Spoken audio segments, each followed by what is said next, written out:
से सही उत्तर यहाँ पे चुनना है। तो पहला ए दे रखा है कथन कि राज्य वित्त आयोग एक संवैधानिक निकाय है। तो संवैधानिक निकाय है, राज्य वित्त आयोग का प्रावधान किस आर्टिकल में है? तो 243 आई में, यानी कि अगर कहीं संविधान में कहीं जिसका उल्लेख होगा तो वह क्या माना जाएगा? एक संवैधानिक निकाय है, संवैधानिक कॉन्स्टिट्यूशनल बॉडी उसे कहा जाएगा। तो राज्य वित्त आयोग आर्टिकल 243 आई के तहत जहां पे पंचायत वगैरह ये पढ़ा होगा आपने, तो वहीं पर वित्त आयोग का प्रावधान है 243 आई में। ठीक है, तो ये एक संवैधानिक निकाय है, तो यानी कि ये सही हो जाएगा। कारण आर दे रखा कि संघीय वित्त आयोग, यानी कि यूनियन फाइनेंस कमीशन की बात कर रहे हैं। संघीय वित्त आयोग पंचायतों को वित्तीय सहायता देने के लिए संस्तुति नहीं कर सकता है। तो यानी कि ये वैसे संघीय वित्त आयोग जो संस्तुति देता है वो केंद्र और राज्यों के मध्य ही देता है। जैसे राज्य का वित्त आयोग देता है तो वो किसके मध्य देता है? वो राज्य और जो पंचायत और नगर निकाय हैं तो उनके बीच वो वित्त से संबंधित सुझाव वगैरह वहाँ पे देता है कि कैसे करों का बंटवारा वगैरह ये सारा होना है, तो उसके लिए करता है। लेकिन यहाँ पर संघीय जो वित्त आयोग है वह राज्य वित्त आयोग की जो सिफारिशें होती हैं, यानी कि राज्य वित्त आयोग की जो सिफारिशें होगी वो पंचायतों के लिए ही मुख्य रूप से होती हैं। तो वहाँ पर कैसे मजबूत उसे किया जाएगा?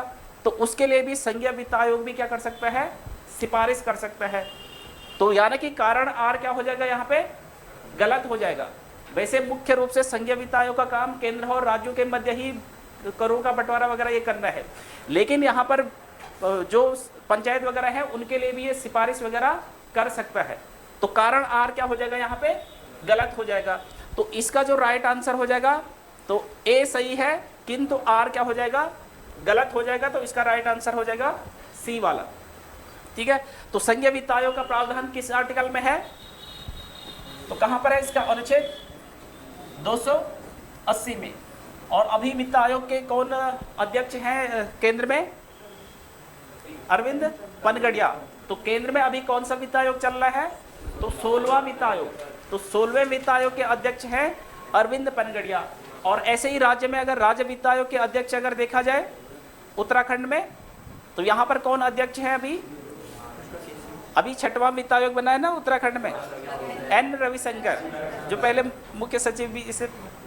ठीक है, तो एन रविशंकर क्या है? उत्तराखंड में राज्य वित्त आयोग के अध्यक्ष है। ठीक है, तो ये भी आपको ध्यान रखना है। अगला इसमें 34 वाला क्वेश्चन। 34 वाला क्वेश्चन है भारत में अविश्वास प्रस्ताव के विषय में निम्नलिखित कथनों पर विचार करना है। ठीक है, तो यहाँ पर पहला दे रखा है कि भारत के संविधान में किसी अविश्वास प्रस्ताव का कोई उल्लेख नहीं है। तो सही है या गलत है? तो ये सही है कि संविधान में अविश्वास प्रस्ताव का कोई उल्लेख नहीं है। ठीक है, तो ये सही है क्योंकि भारत में जो संविधान में अविश्वास प्रस्ताव का जो प्रावधान है, तो यहाँ पर एक आर्टिकल आपने पढ़ा होगा, आर्टिकल 118, तो इसी का खंड 1 है। तो इसके तहत क्या है? इसके तहत जो संसद के दोनों सदन हैं, लोकसभा और राज्यसभा दोनों सदन हैं, तो उनको अपनी जो कार्यवाही वगैरह संसद की चलती है तो उसके लिए नियम बनाने का उनका अधिकार है संसद का, चाहे लोकसभा की बात करें या राज्यसभा की बात करें।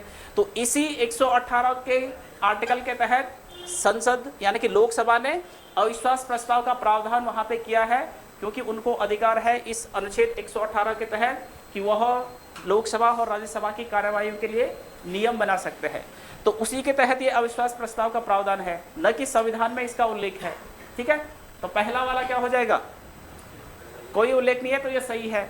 दूसरा दे रखा है कि अविश्वास प्रस्ताव केवल लोकसभा में ही पुनः स्थापित किया जा सकता है, तो ये वाला क्या हो जाएगा? है? तो ये वाला सही हो जाएगा। ठीक है, तो दोनों के दोनों सही हैं, दोनों सही है ना। तो यहाँ पर अविश्वास प्रस्ताव यानी कि ये केवल किससे संबंधित है? यानी कि लोकसभा में ही इसे रखा जाता है। ठीक है, और ये अविश्वास प्रस्ताव किसके खिलाफ लाया जाता है? अविश्वास प्रस्ताव आर्टिकल आपने 75 पढ़ा होगा, 75 का खंड 3। 75 के खंड 3 में क्या है?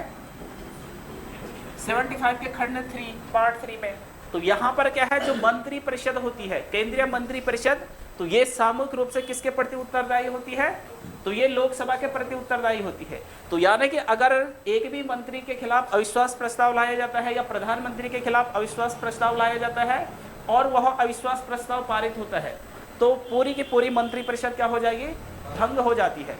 तो इसीलिए कहते हैं कि मंत्रिपरिषद यानी कि क्या होते हैं, एक साथ तैरते हैं और एक साथ क्या होते हैं, डूबते हैं।